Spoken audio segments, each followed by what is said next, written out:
পাকিস্তানের সাথে যুক্ত হচ্ছে বাংলাদেশ এবং বাংলাদেশে চালু হচ্ছে পাক শাসন ব্যবস্থা এবং বাংলাদেশের নতুন নাম হতে চলেছে পাক বাংলা। খবরটি শোনা যাচ্ছিল।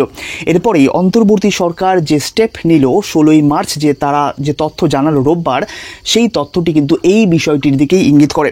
এক্ষেত্রে আপনাদের জানিয়ে দিই, বাংলাদেশের স্বরাষ্ট্র মন্ত্রকের সিনিয়র সচিব নাসিমুল গানি তিনি সাংবাদিকদের বলছেন, 26শে মার্চ এতদিন যেভাবে বাংলাদেশের স্বাধীনতা দিবস পালন করা হয়ে আসছিল, এবার আর সেভাবে রমিয়ে বা সেভাবে জাঁকজমকপূর্ণভাবে স্বাধীনতা দিবস পালন করা হবে না। সেক্ষেত্রে দেখুন সাংবাদিকদের যে বিষয়টি তিনি বলেছেন, স্ক্রিনের দিকে আপনারা ফলো করুন। বলা হচ্ছে 16ই ডিসেম্বর যেমন বিজয় দিবসে কোনো কুচকা আওয়াজ হয়নি, তেমনই 26শে মার্চ স্বাধীনতা দিবসেও কোনো কুচকা আওয়াজ হবে না। দুটি দিনকে সামনে রেখে আনন্দ উদযাপনের কিছু আছে বলে মনে করে না তদারকি সরকার। অন্তর্বর্তী সরকার মনে করছে না 26শে মার্চ বাংলাদেশের স্বাধীনতা দিবস পালনের কোনো গুরুত্ব রয়েছে। সেক্ষেত্রে দেখুন সরকার অকারণে কোনো অর্থ খরচ করার পক্ষপাতী নয়।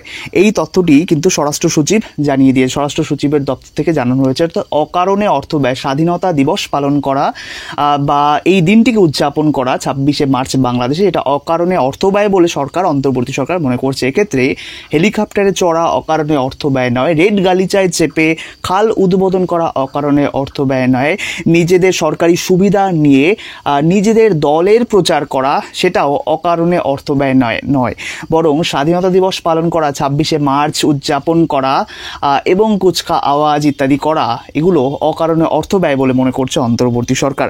সেক্ষেত্রে দেখুন এই বিষয়টি নিয়েই কিন্তু বর্তমানে সোশ্যাল মিডিয়াতে বা সমাজ মাধ্যমে নিন্দার ঝড় উঠেছে অন্তর্বর্তী সরকারের বিরুদ্ধে।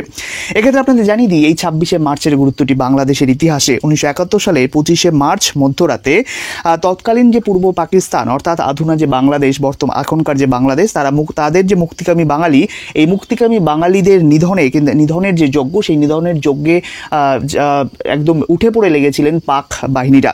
ওই দিন স্বাধীনতার ডাক দিয়েছিলেন বঙ্গবন্ধু শেখ মুজিবুর রহমান এবং তার হয়ে স্বাধীনতার ঘোষণা দিয়েছিলেন প্রয়াত প্রাক্তন রাষ্ট্রপতি জিয়াউর রহমান। তারপর টানা 9 মাস গণহত্যাকারী পাকিস্তানি সেনাদের বিরুদ্ধে জীবন বাজি রেখে লড়াই করেছিলেন লক্ষ লক্ষ বাংলাদেশি মুক্তিযোদ্ধা বাহিনীরা। সেক্ষেত্রে দেখুন বলা হচ্ছে, পরে তৎকালীন ভারতের প্রধানমন্ত্রী প্রয়াত ইন্দিরা গান্ধী পাকিস্তানের গণহত্যাকারীদের বিরুদ্ধে লড়াইরত বাংলাদেশি মুক্তিযোদ্ধাদের প্রশিক্ষণ দেওয়া এবং আগ্নেয়াস্ত্র সরবরাহ করেছিলেন।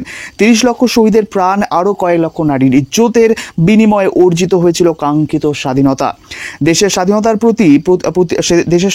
পর প্রতি বছরই 26শে মার্চ স্বাধীনতা ও 16ই ডিসেম্বর বিজয় দিবস হিসেবে পালন করা হচ্ছে। দুটি দিনেই রাজপথে বিশেষ কুচকা আওয়াজও আয়োজন করা হতো। কিন্তু বর্তমানে অন্তর্বর্তী সরকার এটাকে অযথা অর্থ ব্যয় বলে মনে করছে। এক্ষেত্রে আপনাদের মনে করাতে চাইবো সেই রিসেট বাটনের কথা, যেখানে মোহাম্মদ ইউনুস নিউ ইয়র্কে এক অনুষ্ঠানে তিনি বলেছিলেন, তিনি রিসেট বাটন চেপে দেশকে 1971 সালের পূর্বের ফিরিয়ে দেবে। বাংলাদেশে 1971-এর পূর্বের যে ইতিহাস, সেটাকে তিনি ফিরিয়ে আনবেন রিসেট বাটন চেপে। এক্ষেত্রে পূর্বের ইতিহাসের কথা আপনাদের মনে করাবো এবং তার মধ্যে সবথেকে যে ভয়ঙ্কর যে বিষয়টি ছিল সেটি হচ্ছে নারী নির্যাতন, নারী ধর্ষণ। বর্তমানে বাংলাদেশে আমরা কি দেখতে পাচ্ছি? এই বিষয়টি দেখতে পাচ্ছি, শিশু থেকে বয়স্ক সকলকেই কিন্তু নির্যাতন, ধর্ষণের শিকার হতে হচ্ছে।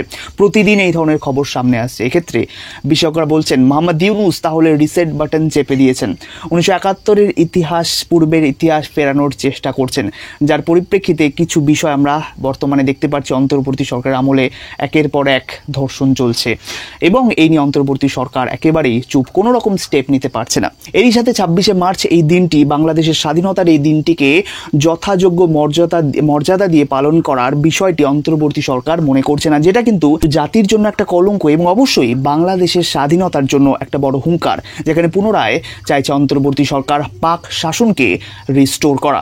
তো এই বিষয়ে আপনার মতামত অবশ্যই কমেন্ট করে জানাবেন। যারা নতুন, চ্যানেলটি সাবস্ক্রাইব করে নিন, অবশ্যই ভিডিওটি আপনার প্রিয়জনদের মধ্যে শেয়ার করে দিন। ধন্যবাদ নিউজ কথার এই গুরুত্বপূর্ণ প্রতিবেদনটি দেখার জন্য।